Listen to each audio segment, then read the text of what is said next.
Ça y est, on le met en hivernage. Ça y est. On va donc enlever absolument tout ce qu'il y a dedans. On va même probablement le mettre en vente. Donc on va vraiment tout virer. On en profite pour montrer un peu tout l'équipement qu'on a. Ce Un truc-là, égouttoir pliant. voilà. En fait, ça permet de dégoûter et surtout ça permet de caler les tasses quand on roule. Bah ça, mis à part, je vais être honnête, je m'en suis pas servi. C'est trop petit, on peut rien ranger dessus. Troisième tiroir, les assiettes et surtout, ça c'est pratique. Ah, oui. Une passette pliante. Et le fait qu'elle soit pliante, elle prend pas de place. On a aussi un petit truc tupperware pour acheter tout ce qui est ail et tout ça. Ça marche bien, des assiettes classiques. Je continue tout de suite à montrer ce qu'il y a. Hein. Là c'était la nourriture. Là c'était de la nourriture et en particulier un set de vaisselle. Ah, j'avais juste un petit conseil. J'ai mis partout dans les placards et dans les tiroirs un revêtement antidérapant. Vous voyez, comme ça se découpe. Bon, en plus, ça protège du coup les tiroirs pour pas qu'ils soient salis. Et entre chaque truc, elle a découpé des belles petites choses, ma Non, chérie. ça c'était fourni. Ça c'était fourni, par contre ça l'était pas. Hein, parce que les assiettes, le problème des assiettes quand elles se touchent, bah, ça gling. Donc un bout de carton plié dessus entre les assiettes, ça permet à ce que quand ça bouge, ça fasse moins de bruit.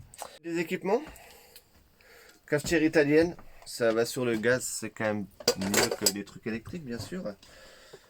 On a d'avance des chambres à air pour les vélos, c'est important parce que quand ça arrive c'est la merde. Des lampes frontales, la nuit c'est très utile. Pour aller mettre les cales. Par exemple, on avait racheté une petite enceinte hein, parce qu'on s'était plaint du son de la télé qui était branché à la télé. Ça sert aussi. Jeu de tarot, on s'en est absolument pas servi. Mais on l'avait emmené. Bon, ça, c'est les deux trucs qui permettent de mettre les téléphones devant. Hein. C'est truc basique, mais il en faut. Sur les petites grilles de Avec ventilation. les machins multiples là pour l'allume-cigare, ça fait partie des équipements nécessaires. Et puis voilà. Ah si, peut-être une dernière petite chose. Faut tout caler, que ce soit les verres, les assiettes, tout. Donc les verres, on avait gardé simplement, bon, il n'y a rien de miraculeux, hein, mais de façon à pouvoir les caler, les cartons. Ça permet qu'ils se cassent pas. En tout cas, autrement, pas dans le voyage, parce qu'une fois que Marie les lave, là, ils cassent. Bon, moi aussi, j'en ai cassé. Voilà. Ça, c'est utile. Un petit aspirateur à main. Bon, là, on n'est pas contente, elle veut un Dyson ou autre chose. Mais voilà, il en faut un. Un Mac. Voilà, nous on s'en est absolument pas servi. Il y a une chose quand même qui est très utile. On s'en sert très souvent entre les guêpes et les mouches et tout ça. C'est presque indispensable ce truc là dans le camping-car. Et autre chose, alors je l'ai pas là. On a acheté en partant, c'est le truc très bête, hein, on l'avait pas pris. Bon, on vient de la Réunion, donc on connaît un peu tout ça. Les serpentins à moustiques, c'est le truc qui marche bien pour les moustiques quand on est dehors. Et on n'en avait pas pris, on pensait pas tomber sur des gros moustiques en vacances, mais on en a eu, donc on en a acheté. C'est à avoir aussi en partant.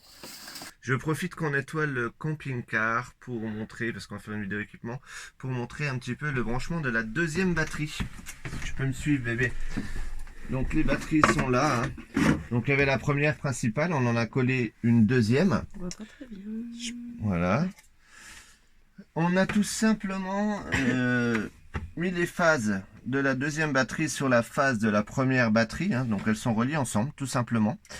Quant au neutre, que ce soit de la deuxième et de la deuxième, ils sont séparés et passent par un interrupteur. En fait, tous les deux sont reliés ici. Je ne sais pas si on arrivera bien à voir un interrupteur. Si tu peux filmer là derrière. Donc en fait, c'est un interrupteur qui a deux entrées. Hein. Donc il y a une première batterie, une deuxième batterie en entrée.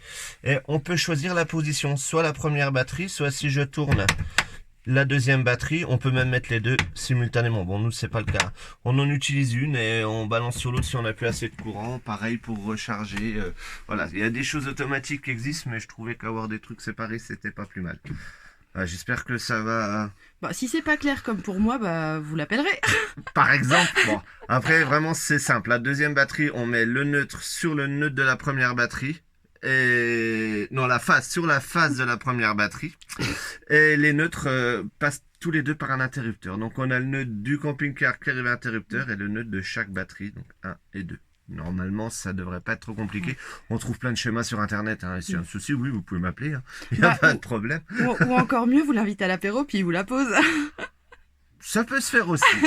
Avec plaisir même. Petit détail, mais qui a son importance quand même sur la fin du séjour. On n'a pas tout bu. Il en reste. Il en reste aussi là, il reste du vin, du rhum. On avait fait un gros plein avant de partir. On n'a pas tout bu, on a été raisonnable.